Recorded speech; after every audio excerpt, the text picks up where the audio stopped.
Labour കോഡിനെതിരെ പാർലമെന്റിന് പുറത്ത് പ്രതിപക്ഷ പ്രതിഷേധം. പുതിയ തൊഴിൽ നിയമം റദ്ദാക്കണമെന്ന് ആവശ്യപ്പെട്ടാണ് പ്രതിഷേധം. കോർപ്പറേറ്റ് ജംഗിൾ രാജ് നിർത്തലാക്കണമെന്ന് എംപിമാർ ആവശ്യപ്പെട്ടു.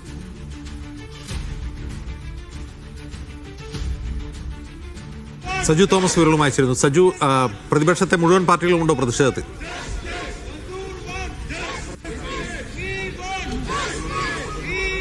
അജംസ്, പ്രതിപക്ഷത്തെ മുഴുവൻ പാർട്ടികളും ഈ ലേബർ കോഡുമായി ബന്ധപ്പെട്ട് പാർലമെന്റ് മകദ്വാറിൽ നടന്ന പ്രതിഷേധത്തിൽ പങ്കെടുത്തിരുന്നു. പ്രത്യേകിച്ച് അവരുടെ പ്രധാനപ്പെട്ട ആവശ്യം എന്ന് പറയുന്നത് 2020 പാർലമെന്റ് പാസാക്കിയ ഈ പുതിയ ലേബർ കോഡുകൾ നിർത്തലാക്കണമെന്നാണ്. ഇതിൽ ജംഗിൾ രാജാണ്, പ്രത്യേകിച്ച് തൊഴിലാളികളോടൊപ്പം നിൽക്കണം എന്നുള്ള പ്രധാനപ്പെട്ട ആവശ്യമാണ് അവർ മുൻപോട്ട് വെച്ചിരിക്കുന്നത്. പാർലമെന്റിനകത്തും വലിയ തോതിലുള്ള പ്രതിഷേധം ഈ വിഷയവുമായി ബന്ധപ്പെട്ട് ഉയർത്തുമെന്നാണ് ഇന്നലെ നേതാക്കളൊക്കെയും പ്രതികരിച്ചതിന്റെ പശ്ചാത്തലത്തിലാണ് നമ്മൾ പാർലമെന്റ് നടപടികൾ ആരംഭിക്കുന്നതിന് മുന്നോടിയായി തന്നെ വലിയ പ്രതിഷേധമുണ്ടായത്.